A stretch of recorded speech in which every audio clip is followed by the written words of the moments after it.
Yo, what's going on everybody? Welcome back to the channel. Today I'm reviewing Spider-Man Across the Spider-Verse. After reuniting with Gwen Stacy, Brooklyn's full-time friendly neighborhood Spider-Man is catapulted across the multiverse, where he encounters a team of spider people charged with protecting its very existence. However, when the heroes clash on how to handle a new threat, Miles finds himself pitted against the other spiders. He must soon redefine what it means to be a hero so he can save the people he loves most. This movie is directed by Joaquim Dos Santos, Kemp Powers, Justin K. Thompson, and is written by Chris Miller, Bill Lord, and David Callahan. It's no secret that the first Spider-Verse movie is a masterpiece. It's a lot of people's favorite Spider-Man movie, but this movie had pretty big shoes to fill. So the big question is, did it fill those shoes? And the answer is yes. It did. I'm not ready to say this movie is better than the first one. I think I need to rewatch both of them, but as of right now, I'm kind of loving them equally. This movie builds off the first one perfectly. Instead of just going bigger, they made the smart decision to go bigger and deeper. The best parts of the movie to me are all of the amazing character development scenes. We get to know a lot more about Miles and Gwen's families, and I found those scenes very interesting and even emotional at times. The story this time around is a lot more complex. There's a lot of world building and heavier, darker themes, which I really appreciated. I'm sure kids will really like this movie, but there's no way they're going to be able to fully grasp what's going on with the story and all the themes. To me, it's just really cool to see Lord and Miller write such a heavy movie, even though it's a PG movie meant for kids. It's kind of like a Spider-Man Pixar movie, which is kind of crazy. In a lot of ways, this is actually Gwen Stacy's movie. I think overall, she has the most complete arc in the story, and I just really enjoyed learning more about her. Growing up as a kid, I really only knew Peter Parker as Spider-Man,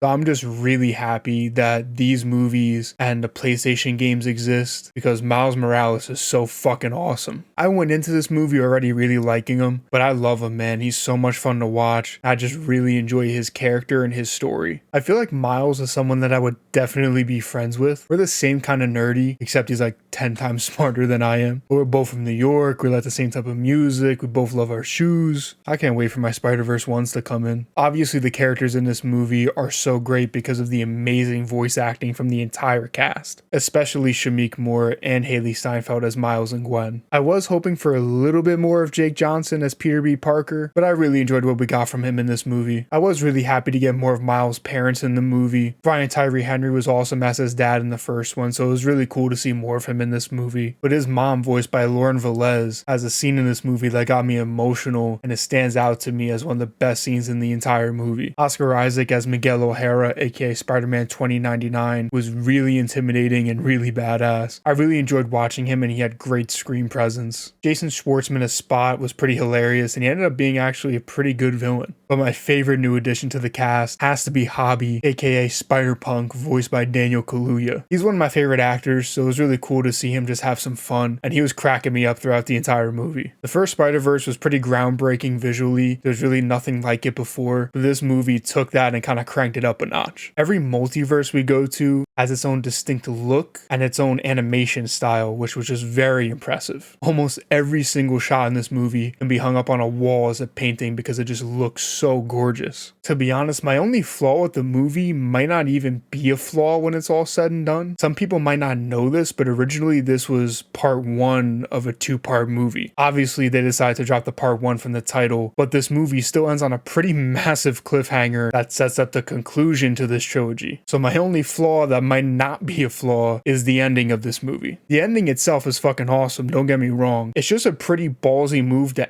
end on such a cliffhanger like that, because if the finale to a trilogy somehow isn't good, then it kind of ruins this movie a little bit. But if the finale is as great as the first two movies, then it won't be a flaw. It'll just be a big tease that leads into another great movie. I don't have a problem with cliffhangers at all, as long as I get that satisfying conclusion at the end of the day. But that's just me, because a lot of people in my theater were pissed off and just flipping shit at the ending of this movie.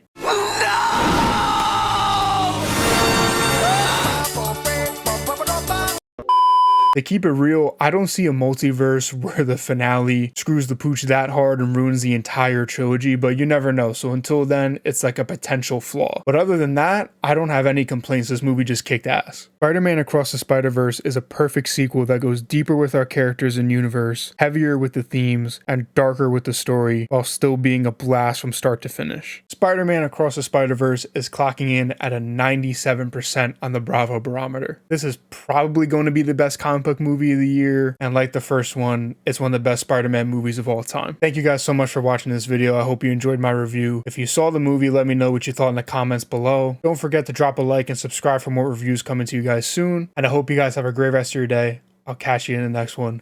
Peace out, everybody.